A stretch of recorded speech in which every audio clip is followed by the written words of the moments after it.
இவர் தன்னோட ரசிகர்களை திருத்த மாட்டாரு. தற்குறித்தனமா அவர்கள் பண்ணக்கூடிய விஷயங்களை லைட் ஆஃப் பண்ணி ஆன் பண்ணி ரசிப்பாரு. முட்டாள்தனமா பேசக்கூடியவர்களுக்கு அறிவுரை சொல்லி ஒரு அறிக்கை விட மாட்டாரு. ஆனா இவரை கொண்டு போய் சிஎம் சேர்ல உட்கார வைக்கணும். இவர் எதுக்காகவும் வெளியில வரமாட்டாரு, அந்த ரூம்லயே உட்கார்ந்துப்பாரு.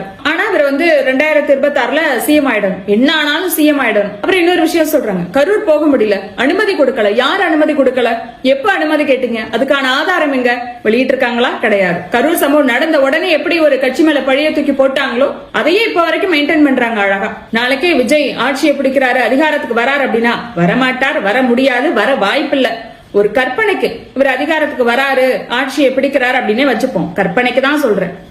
அப்படி இருந்தா நாளைக்கு புயல், மழை, வெள்ளம் இந்த மாதிரிலாம் வரும்போது, ஐயா என்னோட பயிரெல்லாம் நாசமா போச்சு, தென்னை மரம் எல்லாம் விழுந்துருச்சு, வீடு ஃபுல்லா வெள்ளம் சூழ்ந்துருச்சு, கால்நடையெல்லாம் செத்து போச்சு, இப்படி சொன்னா அதுக்கு என்ன? எல்லாத்தையும் எடுத்துட்டு ஒரு லாரியில அள்ளி போட்டு என்ன பாருங்க, நான் கண்ணீர் விட்டு கதறி உங்களுக்கு ஆறுதல் சொல்லி உங்களை பத்திரமா உங்க ஊருக்கு அனுப்பி வைக்கிறேன் அப்படின்னு சொல்லுவார். அப்படி சொன்னாலும் ஆச்சரியப்படுறதுக்கு இல்ல. ஆனா இதை விட ஒரு ஆச்சரியம் என்னன்னு கேட்டீங்கன்னா, அப்ப கூட அவர் பண்ணது சரிதான் அப்படின்னு முட்டு கொடுக்கறவங்க இருப்பாங்க. எனவே விஜய் என்ன பண்ணாலும் ஏன் இப்படி பண்றீங்க, எதுக்கு இப்படி பண்றீங்கன்னு கேள்வி கேட்காம தொடர்ந்து கூட இருக்கிறவங்க முட்டு கொடுத்துட்டு தான் இருக்க போறாங்க. அவங்க திருந்தவே போறதில்ல, விஜயும் திருந்த போறதில்ல. வரக்கூடிய காலங்கள்ல அரசியல் களத்துல இவங்க இன்னும் என்னென்ன கூத்தெல்லாம் அடிக்க போறாங்களோ தெரியல.